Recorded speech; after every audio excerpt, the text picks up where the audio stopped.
TV 46 Malenadu ವಾರ್ತೆಗಳು. ನಾನು ಮೇಘನಾ ಲೋಕೇಶ್.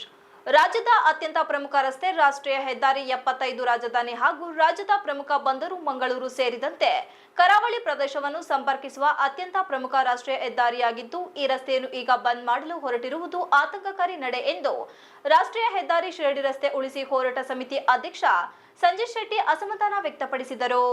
ಸೋಮವಾರ ಪಟ್ಟಣದ ಪತ್ರಕರ್ತರ ಸಂಘದ ಕಚೇರಿಯಲ್ಲಿ ಪತ್ರಿಕಾಗೋಷ್ಠಿ ನಡೆಸಿ ಮಾತನಾಡಿ, ದೇಶದ ಇತಿಹಾಸದಲ್ಲೇ ಇಂತಹ ಒಂದು ಪ್ರಮುಖ ರಾಷ್ಟ್ರೀಯ ಹೆದ್ದಾರಿಯನ್ನು ಮನಬಂದಂತೆ ಅವೈಜ್ಞಾನಿಕವಾಗಿ ಬಂದ್ ಮಾಡಲಾಗುತ್ತಿದೆ. ರಾಜ್ಯದ ರಾಜಧಾನಿ ಮತ್ತು ಪ್ರಮುಖ ಜಿಲ್ಲೆಗಳ ಹಾಗೂ ಬಯಲುಸೀಮೆ ಮತ್ತು ಮಲೆನಾಡು ಭಾಗದ ಜನಸಾಮಾನ್ಯರು ಶಿಕ್ಷಣ, ವೈದ್ಯಕೀಯ ಸೇವೆ, ಮಂಗಳೂರು ಅಂತಾರಾಷ್ಟ್ರೀಯ ವಿಮಾನ ನಿಲ್ದಾಣ ಹಾಗೂ ಧಾರ್ಮಿಕ ಸ್ಥಳಗಳಿಗೆ ಭೇಟಿ ನೀಡಲು ಈ ಹೆದ್ದಾರಿಯೇ ಪ್ರಮುಖ ಜೀವನಾಡಿಯಾಗಿದ್ದು, ಈ ಭಾಗದ ಸಾವಿರಾರು ವಿದ್ಯಾರ್ಥಿಗಳು ಶಿಕ್ಷಣ ಪಡೆಯುತ್ತಿರುವ ಕರಾವಳಿ ಭಾಗದ ಸಂಸ್ಥೆಗಳಲ್ಲಿ ಈಗ ವಾರ್ಷಿಕ ಪರೀಕ್ಷೆ ಸಮಯ. ಇದಲ್ಲದೆ ಉನ್ನತ ಶಿಕ್ಷಣಕ್ಕಾಗಿ ಪ್ರವೇಶ ಪ್ರಕ್ರಿಯೆಗಳು ಹಾಗೂ ಸ್ಪರ್ಧಾತ್ಮಕ ಪರೀಕ್ಷೆಗಳು ಈಗ ನಡೆಯುತ್ತಿವೆ. ವಾಣಿಜ್ಯ ಬೆಳೆಗಳಾದ ಕಾಫಿ, ಕಾಳುಮೆಣಸು, ಅಡಿಕೆ, ಏಲಕ್ಕಿ ಇತ್ಯಾದಿಗಳು ನವಮಂಗಳೂರು ಬಂದರು ರಫ್ತಿಗಾಗಿ ಅವಲಂಬಿಸಿವೆ. ಅಲ್ಲದೆ ರಾಷ್ಟ್ರೀಯ ಹೆದ್ದಾರಿ 75ಕ್ಕೆ ಪರ್ಯಾಯವಾಗಿ ಯಾವುದೇ ಹೆದ್ದಾರಿಗಳು ಈಗ ಲಭ್ಯವಿಲ್ಲ. ಇಂತಹ ಕ್ಲಿಷ್ಟಕರ ಸಂದರ್ಭದಲ್ಲಿ ರಸ್ತೆಯನ್ನು ಬಂದ್ ಮಾಡಿ ಕಾಮಗಾರಿ ಮಾಡಲು ಉದ್ದೇಶಿಸಿರುವುದು ಸರಿಯಾದ ಕ್ರಮವಲ್ಲ ಎಂದು ಟೀಕಿಸಿದ ಅವರು, ಸಂಚಾರಕ್ಕೆ ಒಂದು ಬದಿಯಲ್ಲಿ ಅವಕಾಶ ಕಲ್ಪಿಸಿ ಕಾಮಗಾರಿ ನಡೆಸಬಹುದಾಗಿದೆ. ಇದರಿಂದ ಈ ರಸ್ತೆಯನ್ನು ಅವಲಂಬಿಸಿದ ವಿದ್ಯಾರ್ಥಿಗಳು, ವೈದ್ಯಕೀಯ ಸೇವೆ ಪಡೆಯುವವರು ಮತ್ತು ವ್ಯಾಪಾರಸ್ಥರು ಸೇರಿದಂತೆ ಧಾರ್ಮಿಕ ಸ್ಥಳಗಳಿಗೆ ಪ್ರಯಾಣಿಸುವವರಿಗೆ ಅನುಕೂಲವಾಗಲಿದೆ. ಇದನ್ನು ಅಧಿಕಾರಿಗಳು ಮತ್ತು ರಾಜಕಾರಣಿಗಳು ಅರ್ಥ ಮಾಡಿಕೊಳ್ಳಬೇಕು ಮತ್ತು ರಾಷ್ಟ್ರೀಯ ಹೆದ್ದಾರಿಯನ್ನು ಬಂದ್ ಮಾಡುವ ಉದ್ದೇಶವನ್ನು ಕೈಬಿಡಬೇಕು ಎಂದು ಆಗ್ರಹಿಸಿದರು. ಸ್ಥಳೀಯ ಹಿತಾಸಕ್ತಿಗೆ ವಿರುದ್ಧವಾಗಿ ಈ ರೀತಿ ಬಂದ್ ಮಾಡುವ ಮೊದಲು ರಾಷ್ಟ್ರೀಯ ಹೆದ್ದಾರಿ ಪ್ರಾಧಿಕಾರದ ಪ್ರಮುಖ ಅಧಿಕಾರಿಗಳು ಹಾಗೂ ಕಾಮಗಾರಿ ಗುತ್ತಿಗೆದಾರರ ಸಂಸ್ಥೆ ಜಂಟಿಯಾಗಿ ಈ ಭಾಗದ ಜನಪರ ಸಂಘಟನೆಗಳ ಜೊತೆ ಚರ್ಚಿಸಿ ಮುಂದಿನ ಕ್ರಮ ಕೈಗೊಳ್ಳಲು ಮುಂದಾಗಬೇಕು ಎಂದು ಸಲಹೆ ನೀಡಿದರು.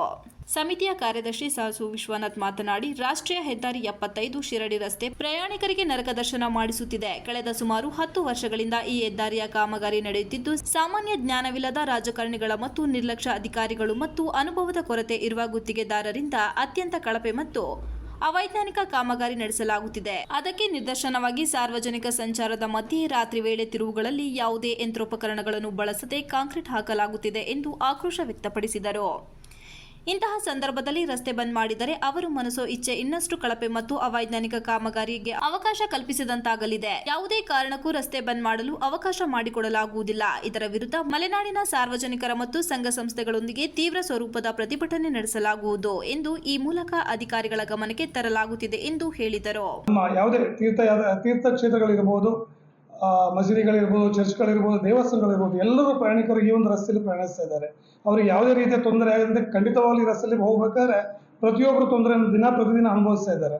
ಆದರೆ ಬಂದ್ ಮಾಡಿಬಿಟ್ಟು ಇನ್ನೊಂದು ರೀತಿಯ ತೊಂದರೆಗಳನ್ನು ಅನುಸರಿಸಲಿಕ್ಕೆ ನಾವು ಸಕಲೇಶ್ಪುರದ ಜನತೆ ಇರ್ಬೋದು, ಶಿರಾಡಿ ಉಳಿಸಿ ಹೋರಾಟ ಸಮಿತಿ ಇರ್ಬೋದು, ಹಾಗೆ ಎಲ್ಲ ಸಂಘಟನೆಗಳ ಮುಖಾಂತರ ಪ್ರತಿಭಟನೆ ಅಂತೂ ನಾವು ಖಂಡಿತ ಮಾಡ್ತೀವಿ ಅಂತ ಹೇಳಿ ನಾವೊಂದು ಕರೆಯನ್ನು ಕೊಡಲಿಕ್ಕೆ ಬದ್ಧರಾಗಿದ್ದೇವೆ.